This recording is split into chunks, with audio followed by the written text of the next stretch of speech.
Добрый вечер. В эфире Prime на телеканале АТР. Это время, когда мы обсуждаем наиболее важные темы и беседуем с наиболее интересными людьми.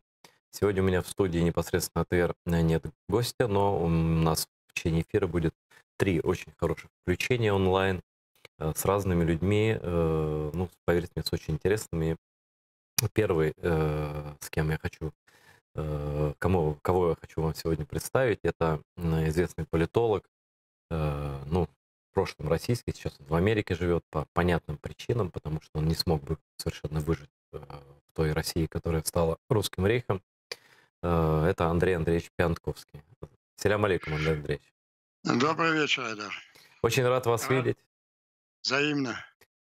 Ну и я не буду скрывать, что сегодня у вас юбилей, 80 лет. Я от лица телеканала АТР, от себя лично, от крымских татар, про которых вы много говорите и часто выступаете на нашем канале, от имени наших украинских зрителей со всей Украины. Я хочу вас поздравить с юбилеем. Я, честно говоря, даже не ожидал, что вам 80 лет. Я считал вас всегда таким молодым, э, таким ярким, таким бурным человеком, что вот я даже удивлен. Я даже вспомнил, что я только что узнал, что у вас имя отчество Андрей Андреевич. Так что, Андрей Андреевич, с юбилеем. Спасибо, Айдар. Что сказать мне о жизни оказалось длинной. Вы знаете, я всегда говорю, что я должен быть в форме, мне надо пережить Путина. Но теперь-то вот выясняется, что мне придется до 36-го года находиться в форме. Или я все-таки надеюсь, мы с вами разберемся с ним раньше. Ну, конечно, я уверен, что вы доживете до конца Путина, и, может быть, это будет и не 36-й год. Как раз об этом, о том, что происходит Вот сейчас в давайте России. сделаем все для этого. Сделаем, мы и делаем сейчас, в том числе, и вы много пишете, и публикации делаете, и выступаете везде. Именно по поводу того, что происходит сейчас в России. Каков ваш диагноз вот тому фарсу, референдуму по изменениям в Конституции, обнулению, как это называют в России? И сегодня же, по-моему, последний день, и там Путин обратился к своим гражданам, ну, скорее, к подданным, с призывом прийти и проголосовать там за себя. Как вы это все оцениваете и к чему все это вообще он устроил? Зачем? Казалось бы, власть Ну абсолютно вот у него в руках. сегодняшний день и сегодняшнее обращение было вот символом того цинизма всей этой операции по обнулению. Он обратился, как вы правильно подчеркнули, к своим подданным с требованием оформить его пожизненное правление от лица миллиона русских солдат, погибших в самой бессмысленной и самой бездарной операции советского командования под Оржевом. И его хватило наглости сделать такой фотошопик, где он стоял на фоне мемориала погибшим.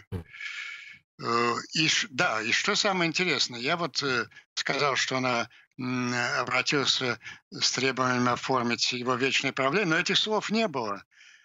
Он говорил о каких-то там поправках, которые наполовину некие социальные обещания, ничем не обеспеченные, а половина это политические полубезумные декларации о Боге, о семье, о великой России. Но вот не только десятки людей, из них много наших с вами знакомых в Москве, выдающихся актеров, режиссеров, выступали в роликах, в которых объясняли народу, почему надо голосовать. Но обратите внимание, голосование за его правление, но никто даже не рискнул назвать эту основную причину. Все говорили о той или другой поправке, о любви к животным, там, к детям и так далее. О чем это говорит? Во-первых, они все, начиная с Путина, знают, что это преступное требование. А во-вторых, они знают, что это никто не одобряет и никто не одобрит. Иначе все эти замечательные режиссеры и доярки рассказывали с восторгом не о любви к животным и не о семье, как союзе мужчина и женщина, а о том, что великий Путин с нами будет править. Они даже вернейшие Кремлю люди, они боятся сказать это людям. Это показывает, каково сейчас действительно состояние их власти и каково массовое отношение к этой власти. Но тут может быть и другая версия. Я позволю себе озвучить и спрошу вас, имеет ли это место. Вы знаете, есть такое понятие еще там древнебиблейское «не поминай имя Господа в суе», да? Что это и так понятно, и не нужно лишний раз вспоминать вождя. Я думаю, что все их тексты им писали, конечно же, кремлевские пиарщики, и тут не их творчество. Может, они хотели бы распластаться перед ним в надежде на деньги, на что-то еще, но именно так сказано было говорить, что это для общего блага, а наш, так сказать, фюрер, он сам собой подразумевается как гарант этого всего. Ну, это интересная гипотеза, но э, я подчеркну все-таки, что можно было говорить не о фюрере, можно говорить, поправка-то там не написано «наш фюрер Владимир Владимирович Путин». Там написано лицо, там чудовищное, между с точки зрения того же русского языка, верно Северного, там чудовищная абракадабра, ну, типа, как он говорит о своих дочерях, женщина номер один, женщина номер два. Там и написано лицо номер один, которое исполняется действие, что же ничего не страшно было сказать.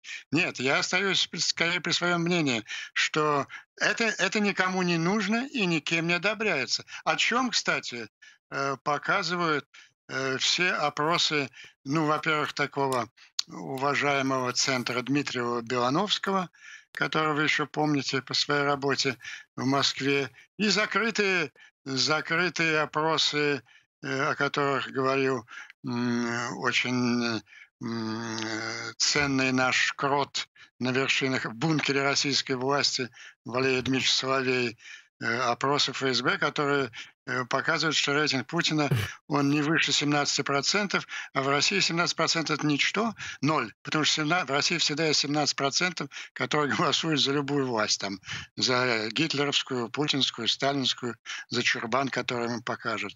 Так что на самом деле зачем этому понадобилось? Ну, не так у них все просто. И до 1936 года они не наживут.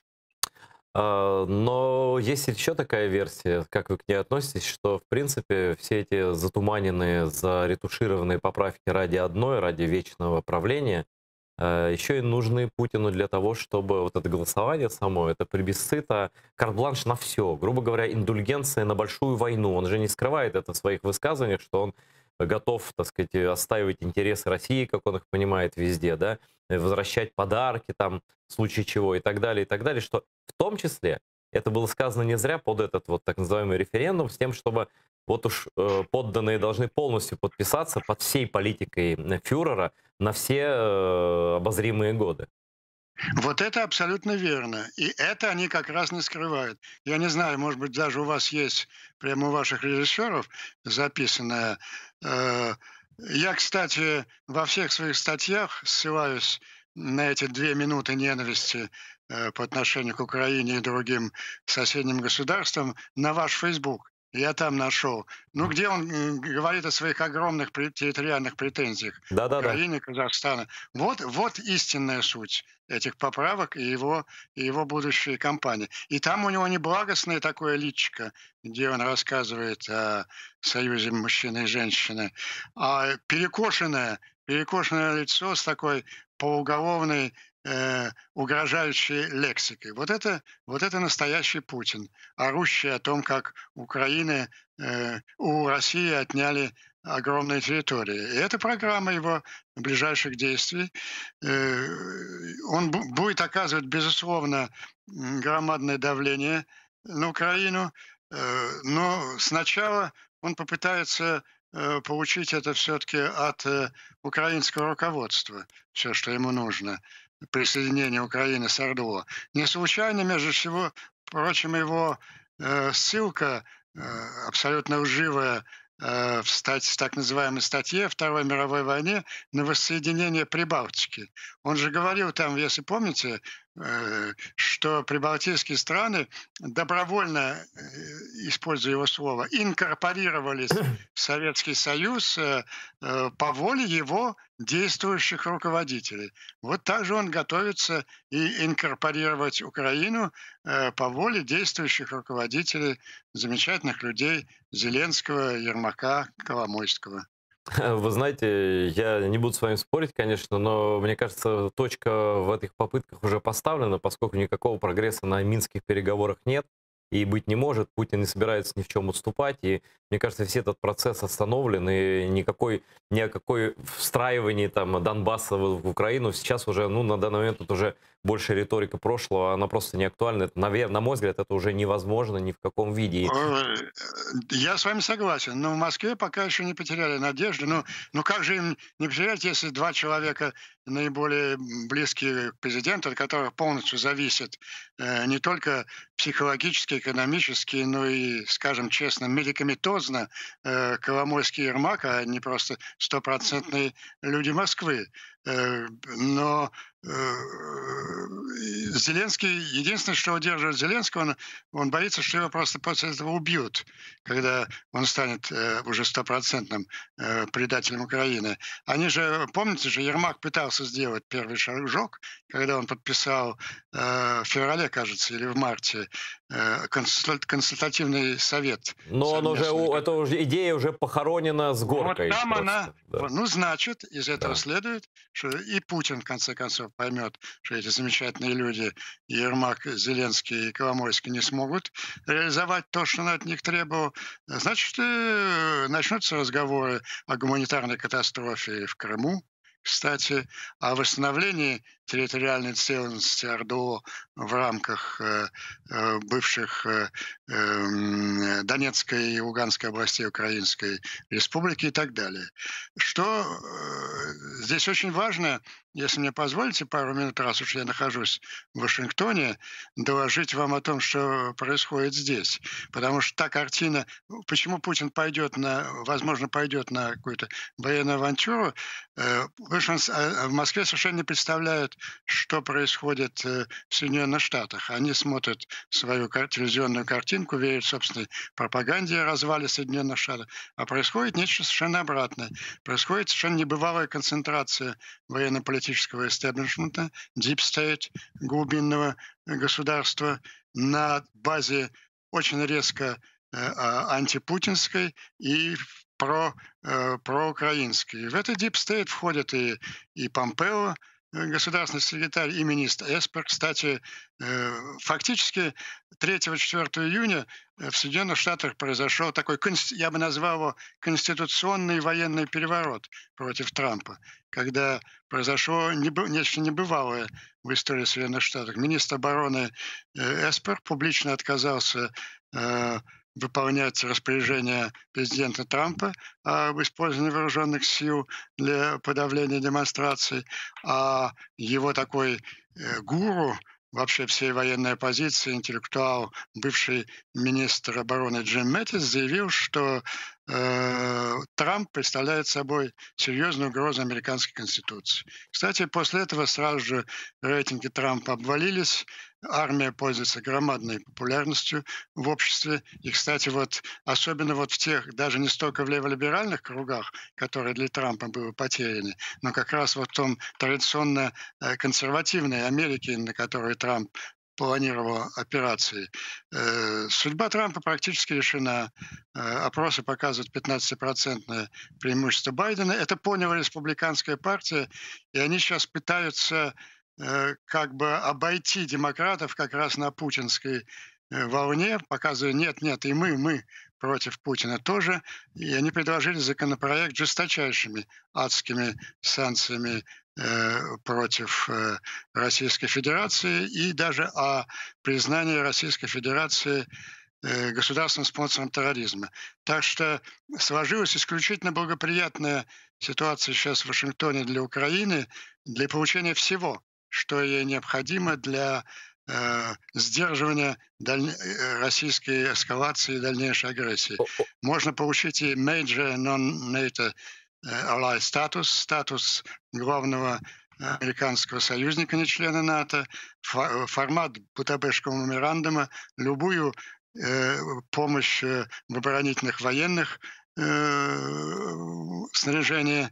Единственное, что требуется, политическая воля украинского Ну, руководства. Андрей Андреевич, я надеюсь, что политическая воля будет проявлена, потому что угроза российского вторжения широкомасштабного обсуждается сейчас широко в Украине, и об этом говорят и замминистра иностранных дел, и военная разведка, и разные люди. Но И я хотел вам... вице-премьер, Да. да, все. Я хотел вам еще один вопрос задать по Америке именно, да? Вот эта Да. история. Члены Конгресса США от обеих партий, я подчеркиваю, как вы и говорите тоже, единство такое, требуют больше информации от администрации президента Трампа и разведки страны о возможной причастности России к нападениям афганских боевиков на американских военных в Афганистане. Далее давайте послушаем вместе с вами прямую речь Нэнси Пелоси, конгрессвумен от демократов. Нагальним є питання, чи був проінформований президент. Якщо ні, то чому ні? І чому Конгрес не був проінформований? Тому я негайно вимагаю проведення міжвідомчого брифінгу для всіх членів Палати представників. Негайно. Тривожна тиша і бездіяльність адміністрації загрожують життю наших військових і наших партнерів по коаліції. Что скажете, Андрей Андреевич? Это мой последний Ну, вопрос к вам. Трамп открыто обвиняется практически всем военно-политическим истеблишментом Соединенных Штатов в государственной измене. Вот именно так. Он именно так. Ну, и пока это обвинение еще не юридическое, пока оно звучит в выступлениях и статьях, вот очень много изменится после того брифинга, о котором говорю. В любом случае, Трамп, конечно, не будет избран президентом 3 ноября, а более того, я вам скажу, сейчас вопрос только один о республиканской партии. Либо она вместе с ним потерпит сокрушительное поражение, либо, как сейчас многие видные республиканцы, кстати, об этом говорили и бывший президент Буш, и бывший госсекретарь, боже мой, как же, неважно, многие бывшие министры и министра самого Трампа, что в республиканской партии обсуждается беспрецедентный вариант, национальная конвенция, которая соберется в августе и во Флориде, теоретически может выдвинуть другого кандидата. Например, того же сенатора Ромни, или того же госсекретаря Помпео, или того же бывшего министра обороны Мэттиса, у которого будут шансы побороться с Байденом. В любом случае, кто бы ни стал новым президентом Соединенных Штатов, Байден или какой-то новый выдвинутый Конгрессом республиканцев, санкции против Кремля будут совершенно разрушительными для российской экономики, я бы даже сказал, для российской политической системы. Ну, дай бог, чтобы все, что сказал наш сегодняшний именинник, юбиляр Андрей Андреевич Пиантковский, стало явью, но то, что вот его наблюдение за тем, что сейчас у Украины есть возможность именно укрепиться и от России укрепиться в военном и политическом, и военно-политическом смысле, этот шанс нам надо, конечно, использовать. Я надеюсь, что он и будет использован. Да. Это уникальный шанс. То же самое глубинное американское государство, оно готово помочь Украине, но оно не может быть более проукраинским, чем проукраинское руководство. Ну, это, конечно, такого быть не может. Спасибо вам, Андрей Андреевич. Хорошего вам дня рождения, здоровья, пережить Путина и вместе в Крыму. Увидимся. Спасибо вам, Айдар, и пожелайте мне еще победы Спартака над ЦСКА сегодня. А я давно не интересуюсь советским футболом российским. Но желаю, если вам это будет приятно. Это нам поможет. Спасибо, спасибо Андрею Пиатковскому, который, в отличие от меня, до сих пор остается еще и футбольным фанатом. Вот, потрясающий человек. Вот. И он, кстати, очень много интересно действительно рассказал и про Трампа, и про возможные сценарии выборов, и про все остальное. Да? Второй гость сегодняшнего моего эфира, онлайн-гость, это российский адвокат, наш друг, адвокат крымских татар, украинских моряков Николай Полозов. Коля, привет. Здравствуй, Айдар. Ну, первый, собственно, вопрос к тебе из самого пекла российской политической вакханалии. Расскажи, пожалуйста, вот как изнутри это выглядит, вот это голосование в поддержку фараона, вождя, там, я не знаю, как там его люди называют, действительно ли там люди поддерживают мать своей или боятся, или как вообще все происходит? Ну, изнутри это выглядит чудовищно, при том, что это первый опыт проведения такого плебисцита, растянутого во времени. То есть если раньше всевозможные выборы — это все-таки один день, проголосовали, понарушали, провели все карусели, сфальсифицировали, схлопнулись и дали результат, то здесь это растянуто во времени, то есть занимает это неделю и длится с 25 июня по 1 июля. Кроме того, пандемия внесла свои корректировки, и ЦИК принял решение, что можно проводить эти голосования не только в помещениях избирательных каких-то участков, но сейчас, по-моему, наверное, идет такой негласный конкурс, у кого наиболее криповое место для проведения голосования, потому что они проводятся на каких-то детских площадках, они проводятся у подъездов, на прилавках рыбных рынков, на каких-то пеньках, около помоек, в каких-то палатках. И это все выглядит, конечно, совершенно дико, совершенно ужасно. Но есть значительная масса населения России, на мой взгляд, это такие, знаешь, тетки от 40 до 60 лет, такие абсолютно кондовые, с характерными стрижками, с характерными а,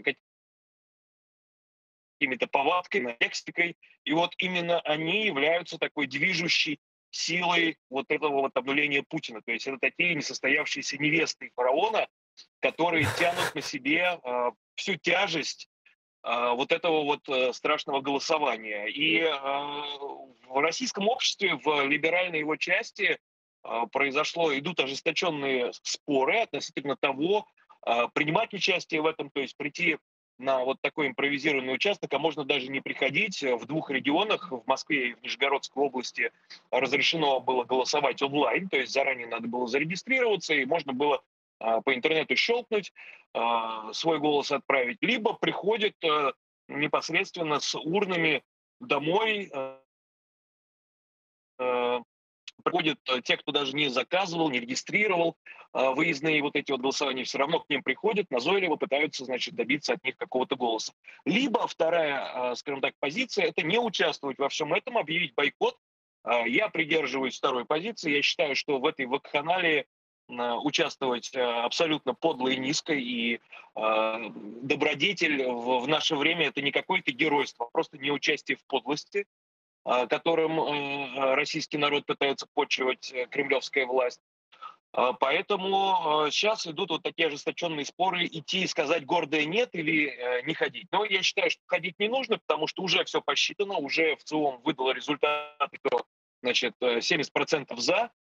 Это было, по-моему, во второй день уже голосования. Я думаю, что результаты будут примерно такие же, потому что в целом согласовывает свои цифры с администрацией президента.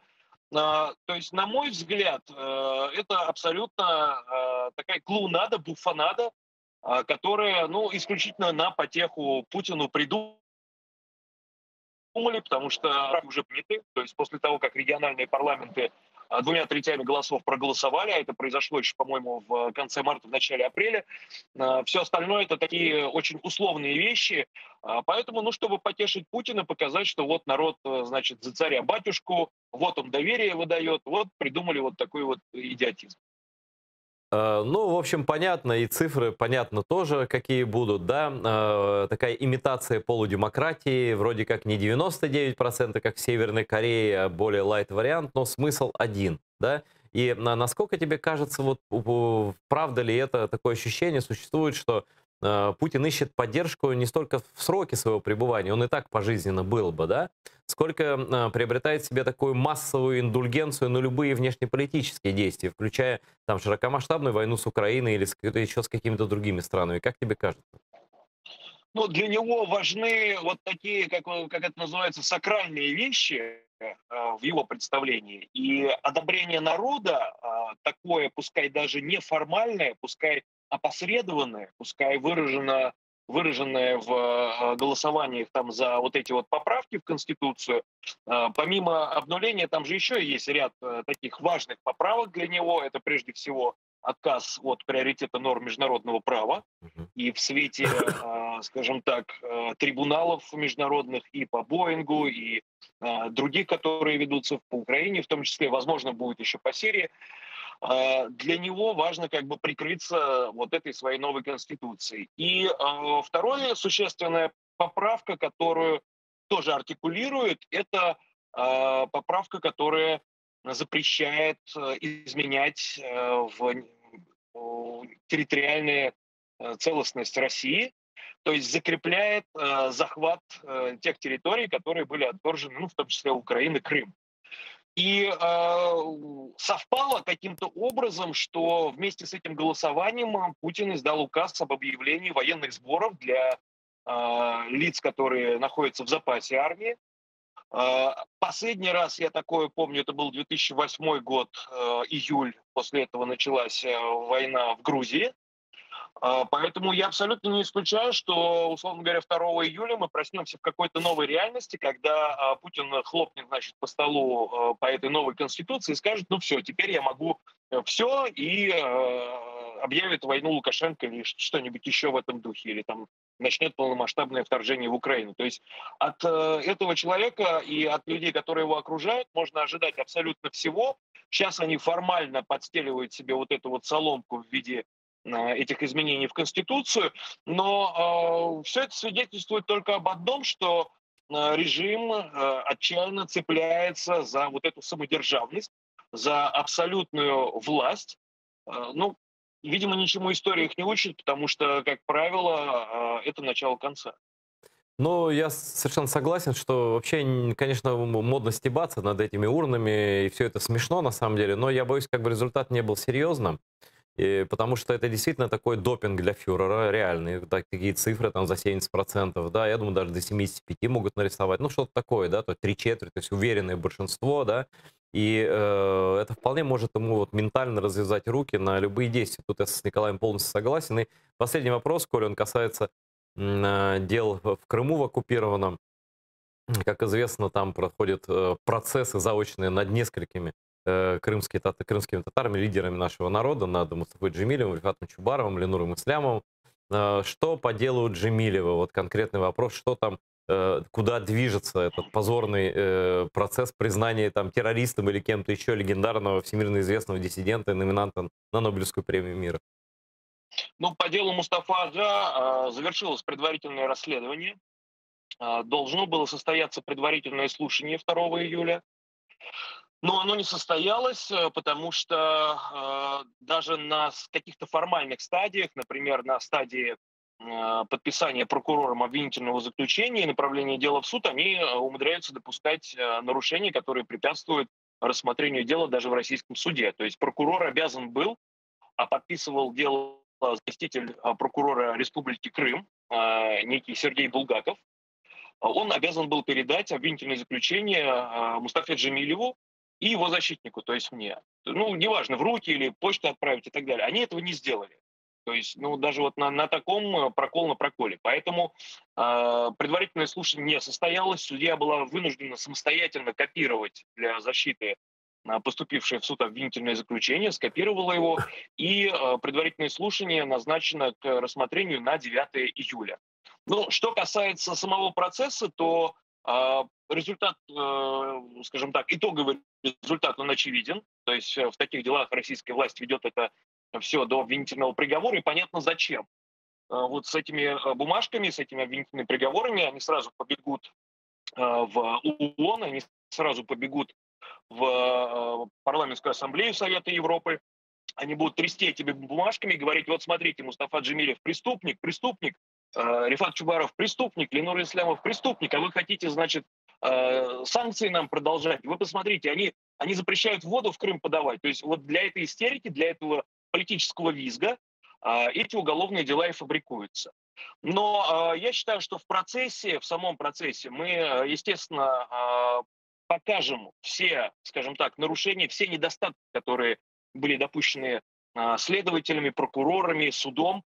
Естественно, мы зафиксируем всех лиц, которые принимали участие в фабрикации этих уголовных дел, и потом это будет использоваться в различных международных инстанциях, начиная там от Европейского суда по правам человека и заканчивая Международным уголовным судом, который в Гааге находится. Поэтому участие в этих делах формальное, оно крайне важно и необходимо для того, чтобы прямо сейчас фиксировать те нарушения прав человека, которые происходят в Крыму. Нарушения не в отношении там какого-то неизвестного человека, да, в отношении абсолютно известного всем человека. И это покажет, что происходит в Крыму сейчас. Это позволит привлечь внимание благодаря фигуре Мустафа Ага Запада к проблематике Крыма, которая, ну, прямо скажем, сейчас отходит там абсолютно на задний план. И я надеюсь, что благодаря вот таким делам, которые они фабрикуют, Запад еще больше убедиться во мнении, что все эти действия российских властей на оккупированной территории являются бесчеловечными, незаконными и должны быть абсолютно, ну, скажем так, неодобряемы и наказуемы. Ну, то есть, правильно я тебя понял, как бы все, уже мы заканчиваем наш разговор небольшой, что мы, в принципе, должны быть благодарны этим идиотам из российской власти, что они решили совершить такой трюк ушами, как крымских татар, причем их лидеров легендарных, всем известных, друга Сахарова там, и других, выставить террористами. Это только, в принципе, нам на международной арене будет в плюс, а не в минус. Ну, безусловно, хождение по граблям – это национальный кремлевский вид спорта. Ну, пусть ходят и дальше. Главное, чтобы эти грабли отлетали именно в том направлении, в котором этот инструмент заточен отлетать своим другим концом. Спасибо Николаю Полозову, нашему другу, адвокату. Спасибо, что включился. Спасибо. Вот. А еще это еще не все. У нас, я говорю, сегодня очень насыщенный эфир с интересными гостями. Сейчас я подключаю из города Берлина публициста, социолога, тоже бывшего российского, но теперь давно уже живущего по понятным причинам в Берлине. Вот, Игоря Эйдмана. Привет, Игорь. Привет, Айдер. Рад тебя видеть. Я тоже. Давненько не виделись. Вот видишь, да, как он карантин и проблемы у канала АТР были, но все вроде у нас налаживается потихоньку, и я тебя снова приглашаю стать нашим постоянным экспертом именно по тем делам, в которых ты очень сведущ. И я знаю, что и кадры эти видел, что вы хоронили Российскую Конституцию в Берлине, да? Именно непосредственно в гробу. Вот расскажи, что вы имели в виду, как это происходило и почему и как. Ну, в общем, скажем так, не мы были инициаторами этих похорон.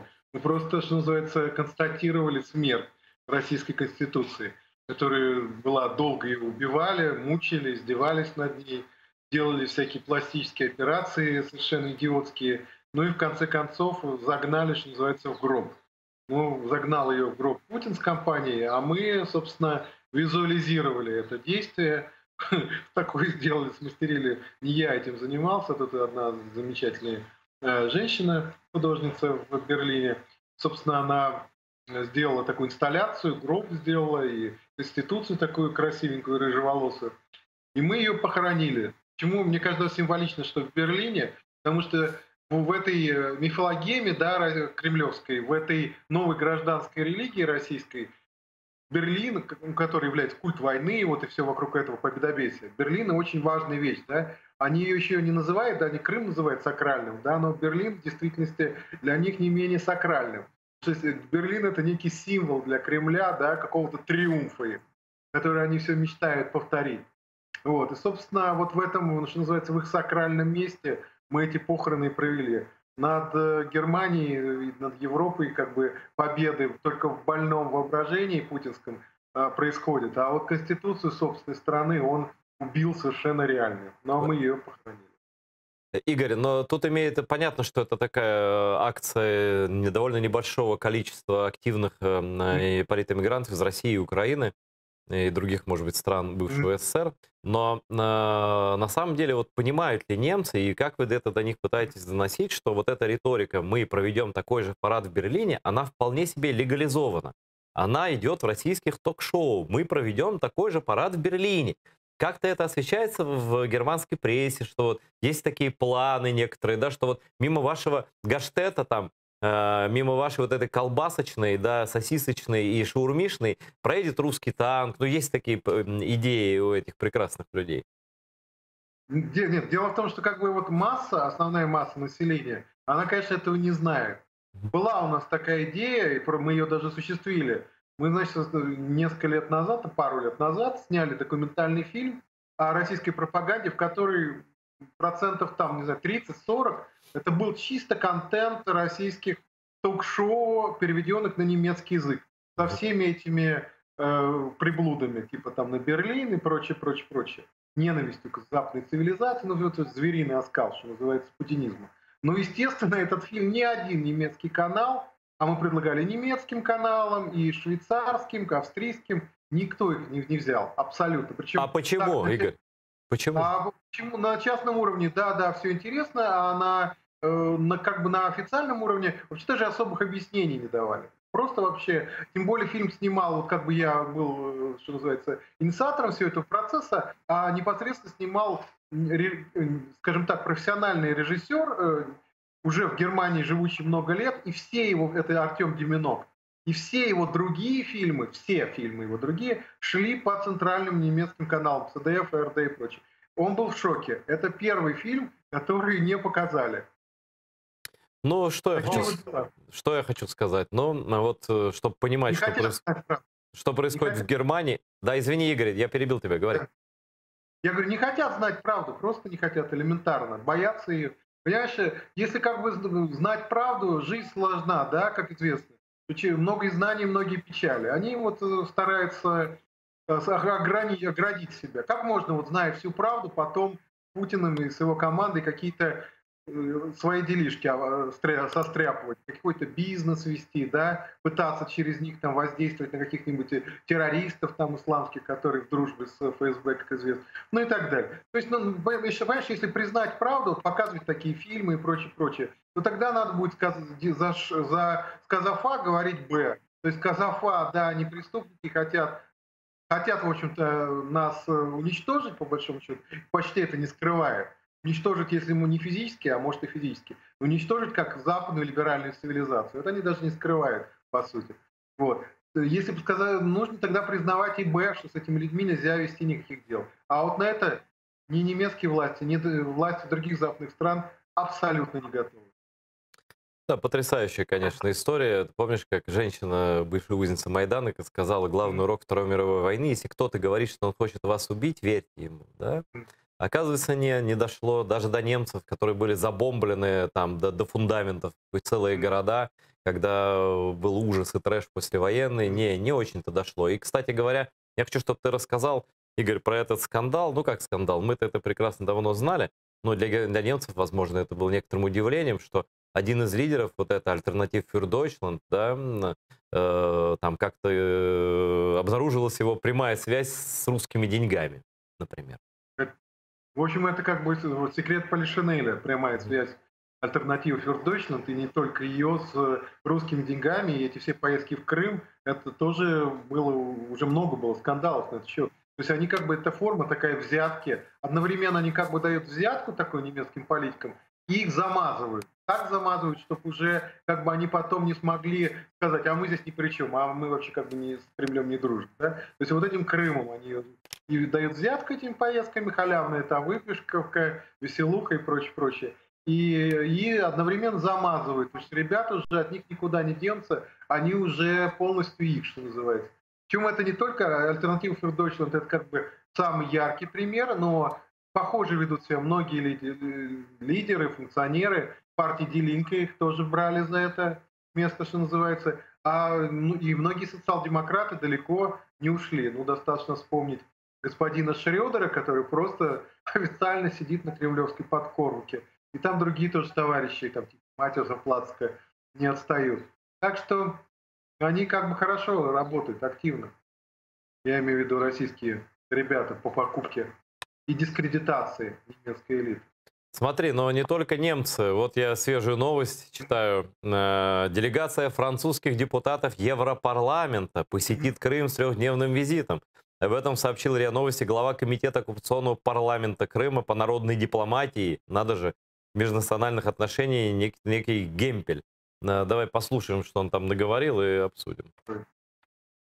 Делегація депутатів Європейського парламенту відвідає Крим з 30 червня по 2 липня. Всі вони є депутатами Європарламенту від Франції. Очолить делегацію депутат Європарламенту, член комітету у закордонних справах, президент Асоціації «Франко-російський діалог» Т'єрі Маріані. У рамках візиту члени делегації в якості експертів відвідають виборчі дільниці в Ялті та Сімферополі і оцінять процес голосування щодо поправок до Конституції Російської Федерації.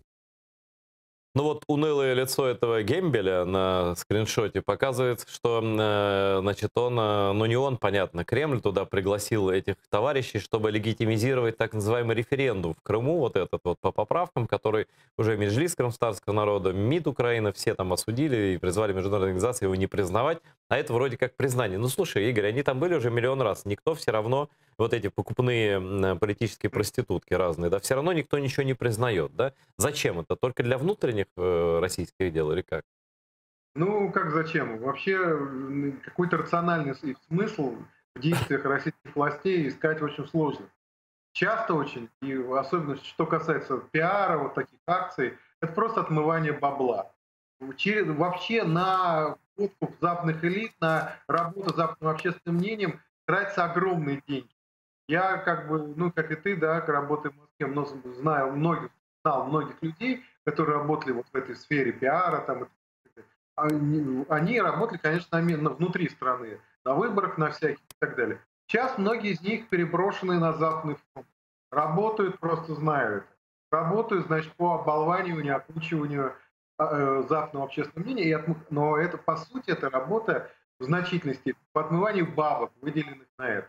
Естественно, что вот эти профессиональные отмывальщики бабла под видом пиарщиков и лоббистов, они все время, значит, стучатся в администрацию президента, там, ко всяким Громовым, там, Фигумовым и прочим, и вешают им на уши: давайте, вот мы вам там приведем какого-то крутого политика французского, надо выделить на это там лимон баксов, евро. Потом, значит, покупают за 10 тысяч, там, даже, может, не евро, блядь, а каких-нибудь испанских песет уже. На окружной дороге, да, где-нибудь? Да, на окружной бомжа, на окружной дороге. Значит, его быстренько еще часть денег тратят на шампунь, на какой-то костюм в секонд-хенде.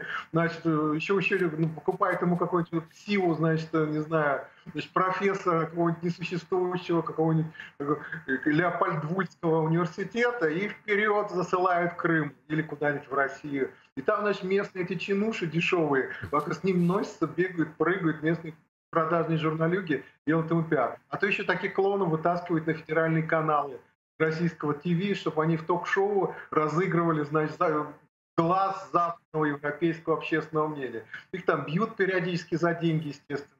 У меня, кстати, был, когда вот мы этот фильм снимали, значит, мы там брали интервью одного парня, я забыл его фамилию, поляка. Его, те, кто смотрит ток-шоу, они его помнят, молодой парень, он очень из Польши. Он выступал в роли, значит, такого русофоба, которого били. И, соответственно, его били, и он получал, естественно, бабло за это, значит, как-то компенсировал, видимо, потери на врачей и так далее. Но в какой-то момент получилось так, что хвост стал вертеть собакой. Идиоты, зрители поверили, что он действительно реальный русофоб, и начали реально, значит, не просто играть свою роль, а он реально, значит, противостоит матушке России.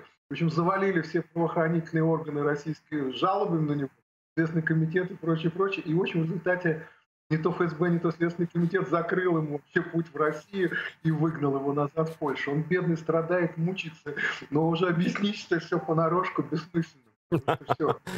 История на этом закончена. Ну, это очень смешно, конечно. Это вообще, это уже Оруэлл в квадрате, в кубе. Да. Но, кстати, еще очень смешно, что все эти свои покупки западных политиков разного ранга, значит, начиная со шредеризации такой политики западной, Кремль ведет на немецкие же деньги.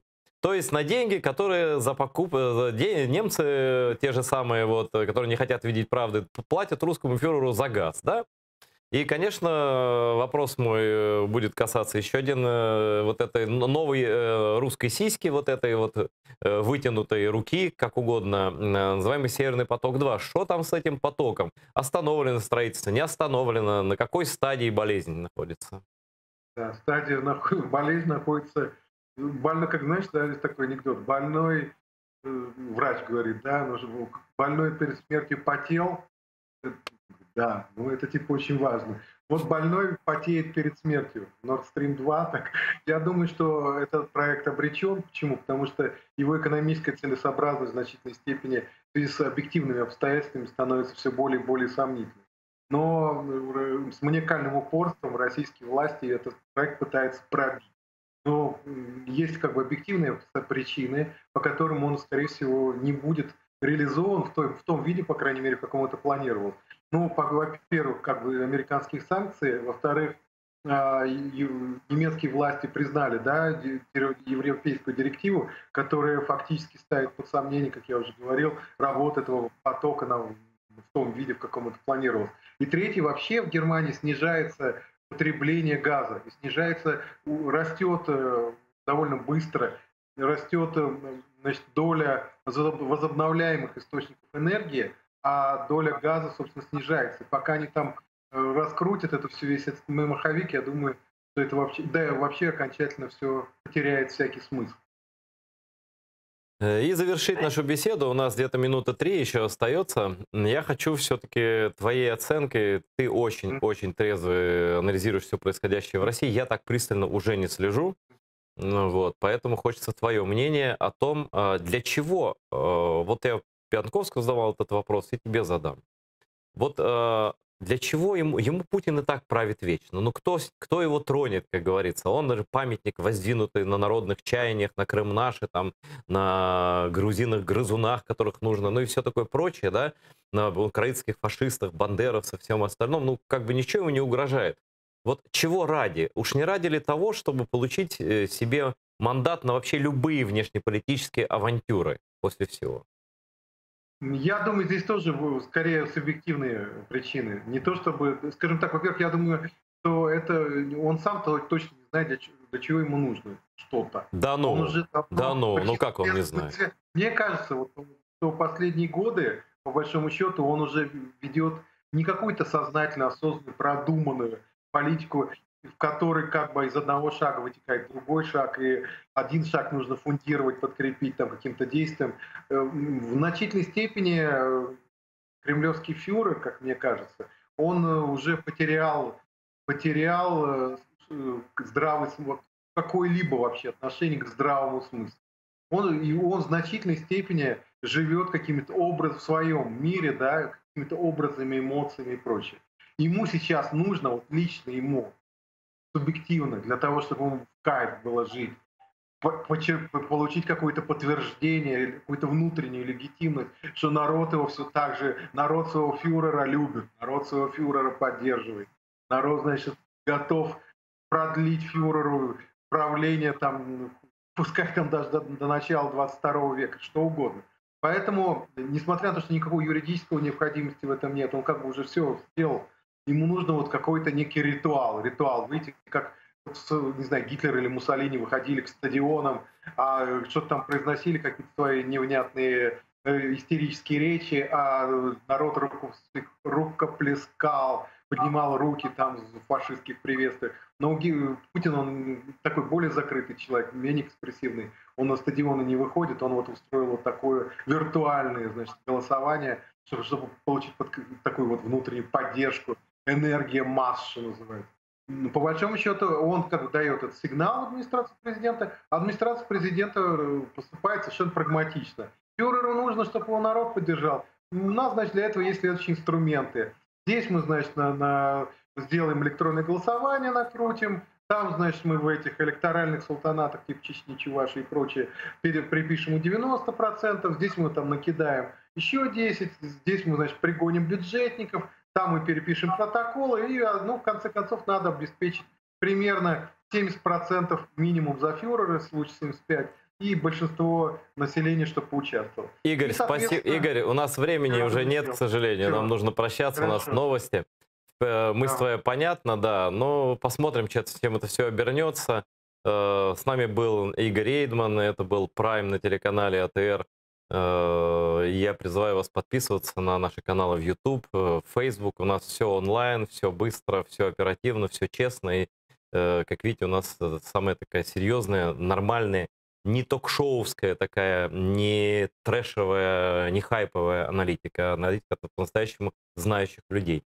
Спасибо вам, что смотрите АТР. Всего доброго, до новых встреч.